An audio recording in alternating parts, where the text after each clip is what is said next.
Herkese merhabalar arkadaşlar. Bugün Ucuz Tarifler serisinin 10.sunu çekmeye karar verdim. Ucuz Tarifler serisinin 10.sü böyle sosisli patso yapacağız. Şimdi dışarı çıkıyorum, alışverişimi yapacağım. Daha sonra eve gelip artık çekime başlayabiliriz. Sosis alıyorum. Bunun fiyatı 5.1 TL. Böyle ortalama 1 kilo patates alacağım. Kilosu 1.75 TL. Patatesler de güzelmiş yalnız. Kilosu da uygun 1.75. Bu kadar fazla bile oldu. Bu kadar yeterli.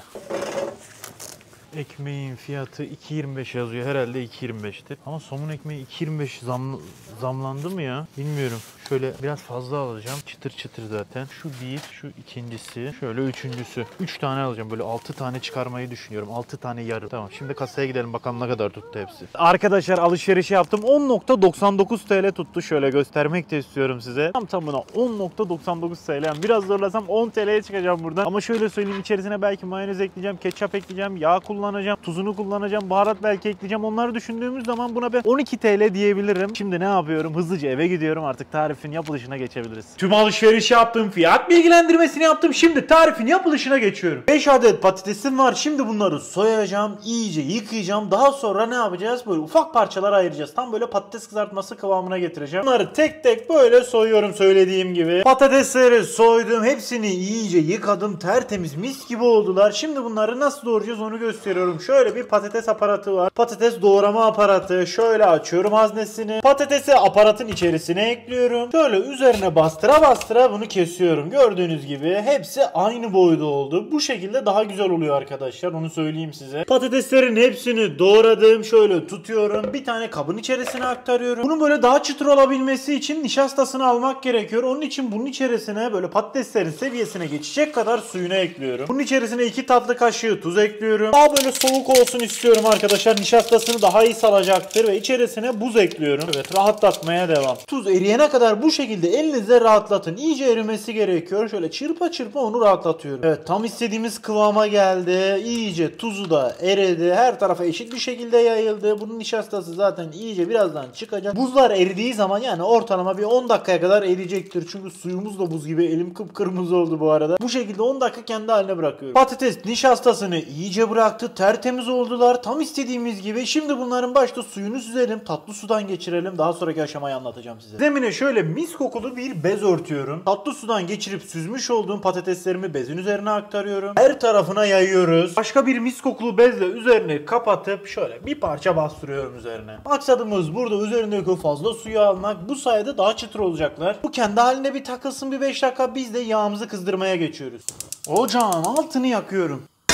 Tencereyi ocağa ekliyorum. Arkadaşlar ben daha önce bu yağı kullanmıştım. Tekrar kullanıyorum. Bir yağı 4 kere kullandıktan sonra ne yapıyorum? Ancak o zaman kenara alıyorum. Tabii yağın yanmaması gerekiyor. Eğer yağınız yanmışsa o zaman sıkıntı var demektir. O zaman tekrar kullanamazsınız. Bu yağın çok iyi kızması gerekiyor. İyi kızdıktan sonra patatesleri ekleyeceğiz. Sakın erkenden atmayın. Yoksa içerisine yağını çeker. İyice kıtırlaşmaz. Bu da istemediğimiz bir şey. Bir 5 dakikadır bekledi. Şimdi üzerine açıyorum. Bunlar mis gibi olmuşlar. Şimdi yapacağımız işlemi gösteriyorum. Şöyle bunları toparlayıp şöyle kabın içerisine aktarıyorum. Şimdi bunları bu şekilde de kızartabiliriz ama daha çıtır hale getirebilmek için ufak birkaç dokunuş yapacağım bunlara. Bunun üzerine 1 yemek kaşığı un ekliyorum. 1 yemek kaşığı buğday nişastası ekliyorum. Bunu kendi içerisinde şöyle bir göbek attırıyorum. Her tarafını iyice bulandı, görüyor musunuz? Çok güzel oldular. Şimdi artık bunları pişirmeye geçebiliriz. Yağımız da çok güzel kızdı. Şöyle bir tanesini kontrol etmek istiyorum. Şöyle batırdığınızda görüyor musunuz köpüklenmeyi? Aynen bu şekilde olması gerekiyor ve hepsini bunun içerisine atacağım artık. Böyle avuç avuç tutuyorum ve içerisine aktarıyorum. Patatesler kendi halinde takılırken ben de sosisleri pişirmeye geçeceğim. Önce bir doğrayalım tabii. Sosislerimi çıkardım. İyice yıkadım. Bunları böyle kenara alayım. Böyle bir tanesini göstereceğim size nasıl doğrandığını. Daha önce de görmüş olmanız lazım. Böyle bir tutuyorum. Böyle ince ince kesiyorum bunu. Hepsini bu şekilde yapacağız arkadaşlar. Böyle kestikten sonra işimiz bitmiyor. Göstereceğim onu. Böyle önce bir yaprak haline getiriyoruz bunu. Daha sonraki işlemi göstereyim size. Bunu tutuyorsunuz. Yine bunu da aynı şekilde uzun ince kesiyorum. Böyle 4-5 parçaya ayırmanız yeterli olacaktır. Şöyle sallanması gerekiyor. Hepsini bu kıvama getiriyorum. Hepsini yaptım, görüyorsunuz. Çok güzel oldular. Şimdi bunu pişirme işlemine geçiyorum. Patatesleri yan tarafa aldım. Şimdi yine patatesin olduğu yerde ocağın altını yakıyorum.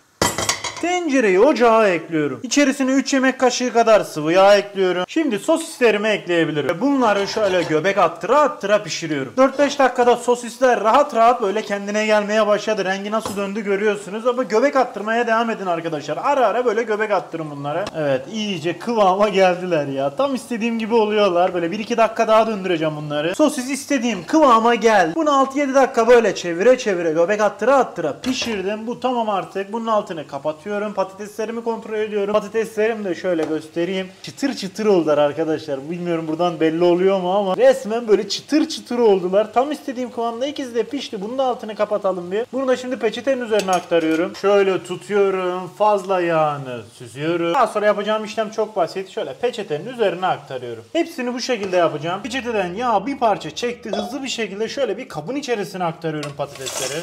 Şimdi çıtırlığı gitmesin diye tuz eklememiştik. Şimdi ne yapıyorum? Üzerine bir parça tuz ekliyorum. Ve içerisine ne yapacağım? Kajun baharatı ekliyorum. Hangi baharatı eklemek istiyorsanız onu ekleyebilirsiniz. Bu tamamen size kalmış. Ama ben patatese kajun baharatını inanılmaz yakıştırıyorum. Onun için kajun baharatıyla besliyorum patatesleri. Her tarafına iyice işlesin baharatı. Her tarafına yedirdik bunu. Patateslerimiz hazır. Sosisimiz hazır. Şimdi artık ekmeklemeye geçebiliriz. Ekmekleri de hazır edelim. Hepsini ikiye böleceğim. Şöyle tutuyorum. 2 parçaya bölüyorum. Daha sonra ne yapacağız? İç kısmını açacağız. Şöyle batırıp yan tarafından şöyle açmanız yeterli olacaktır zaten. Hepsini bu şekilde yapıyorum. 6 tane yarım ekmeğim hazır. Şimdi artık ne yapacağız? Ekmek arası yapabiliriz. Göstermek istiyorum ekmeğimi. Ekmeğimi açtım. Patatese iyice yer ettim. Şöyle bir parça alıyorum bundan ve arasına ekliyorum. Ne kadar istiyorsanız o kadar eklersiniz ama ben 6'ya böleceğim bunu. Bakalım ne kadar çıkacak. 6 ekmeği de doldurabilecek miyiz? Onu da kontrol etmiş olacağım. Bu birincisi. Şu ikinci ekmeği. Bu üçüncü ekmeği. Buna bir parça daha ekleyelim. Bu 4. Bu 5.'si. Bu da 6.'sı arkadaşlar. Arkadaşlar hepsini ekledim. Şimdi sosisler devreye giriyor. Evet, sosislerimizi tutuyorum. Şöyle bir parça alıyorum. Bunu da 6 parçaya bölebilirsiniz. Şöyle patatesin arasına ekliyorum. Daha doğrusu ekmeğin arasına.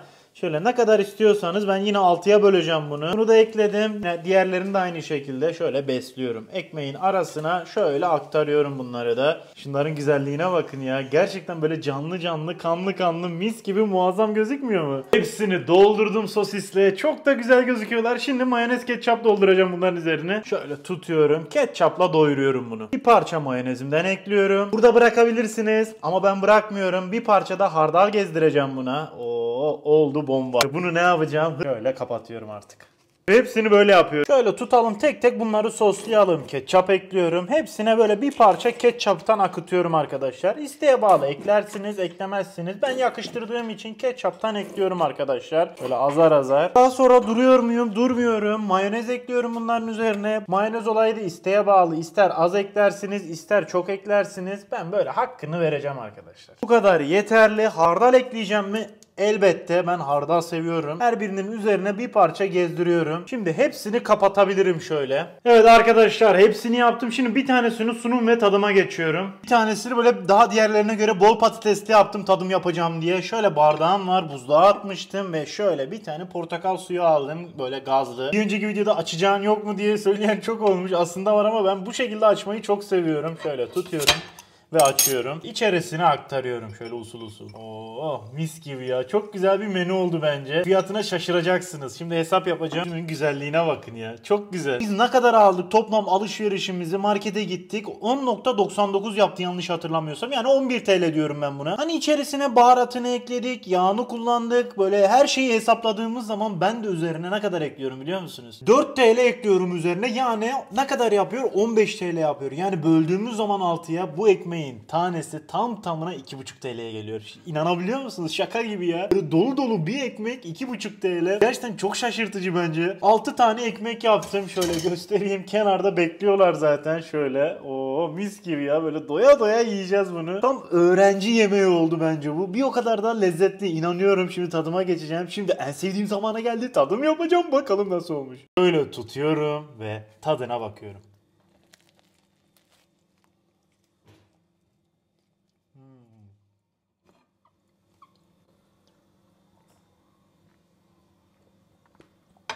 Bir şey olamaz ya, konuşamıyorum. Yani patates kızartması, o mayonez, ketçap birleşince zaten bir bombaya dönüşüyor. Arkadan da böyle hafiften böyle hardal damağa doğru vuruyor. Böyle bildiğiniz ağzınızda böyle lezzet patlaması yaşıyorsunuz. Patatesimiz çok güzel olmuş. O eklediğimiz ufak tefek dokunuşlar bunu havalara uçurmuş. Şöyle devam ediyorum.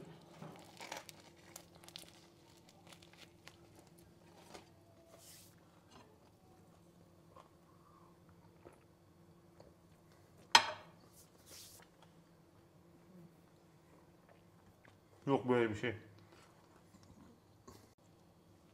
Bundan bir tanesi emin olun bence doyurur. Böyle dolu dolu bir menü. Ya patates de az girmedi onu da söyleyeyim içerisine. Hepsinde böyle kararında böyle patates var. Yani doyuracak kadar patates var. Emin olun çok güzel oldu. Mutlaka denemelisiniz arkadaşlar. Bu seri hakikaten bir tarif. Hem ucuz hem pratik hem lezzetli. Hepsi bir arada. Şöyle son bir lokma alayım.